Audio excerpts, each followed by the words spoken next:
Abraha was the governor of Yemen under Najashi. So Najashi, not the same Najashi as the one that the Prophet Sahaba emigrated to, but his father. That Najashi had conquered some areas of Yemen, and he had sent his governor, and his governor's name was Abraha. So Abraha was the governor of the Najashi in Yemen, and he saw his people every year go north. So he said, where are you guys going? So they said, we have to go do Hajj. He said, why? What is there? He said, there's the house of Allah. So he said, I will build you a house that is far better than any of your houses, and you will come for Hajj under here. So he built a massive cathedral because they were Christians, and it was out of glass and out of, can you imagine in Arabia to bring stained glass? Because they had access to these architects and whatnot. And he built a cathedral in Yemen, the likes of which he thought would become the biggest temple of Christianity in the entire Arabian Peninsula.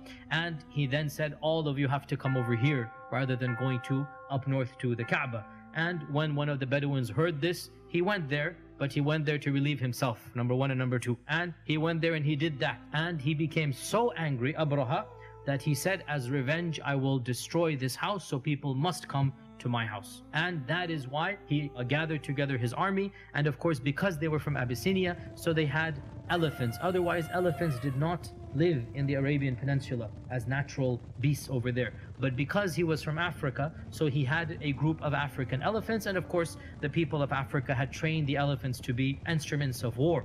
And this was when he marched to the Kaaba, and he went with his army of around, they say, some say 8 and some say 20 elephants. And the chief elephant, by the way, his name was Mahmud. And it is also said that the Quraysh left the city after making lots of dua. Abdul Muttalib is pleading in front of the Kaaba, oh Allah, we cannot fight this army, they're too strong for us, they have these elephants, they have these 1,000 men, whatever, you take care of it. And they then left to the mountains, and this is when they faced Mahmud to the Kaaba, and they are telling him to go and go and go, and he would not go. Even if they whipped him, they beat him, they bled him, elephant would not move. But whenever they turned him in any other direction, he would move in that direction. That is when large birds came. أرسلنا عليهم طيرا أبابيل ترميهم بحجارة من سجيل.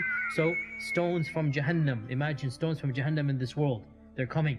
And in front of their eyes, every stone hits an animal and a person, and he literally dissolves. His skin dissolves, and he becomes a pile of broken and molten flesh in front of the eyes of the people of Quraysh. And it is said that Abraha himself suffered the worst fate, and they carried him back, and his skin is dissolving the entire way, and he dies right before reaching his home in Yemen, so that he suffers the worst punishment, that he's just about there, and then he dies and he is buried over there. There's also some hidden wisdom here, some semi-mystical wisdom here, that we have a Christian attacking a pagan, Abraha attacking Abdul Muttalib, and the Kaaba is the subject of attack, and neither of them is able to defend. In fact, the one is attacking and the other cannot defend.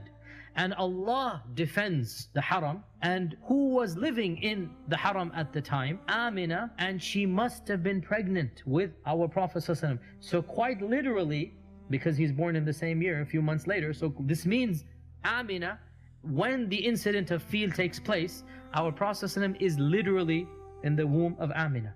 So there's a huge symbolism here, that Allah Himself protects not just the Kaaba, but what else? Our Prophet ﷺ.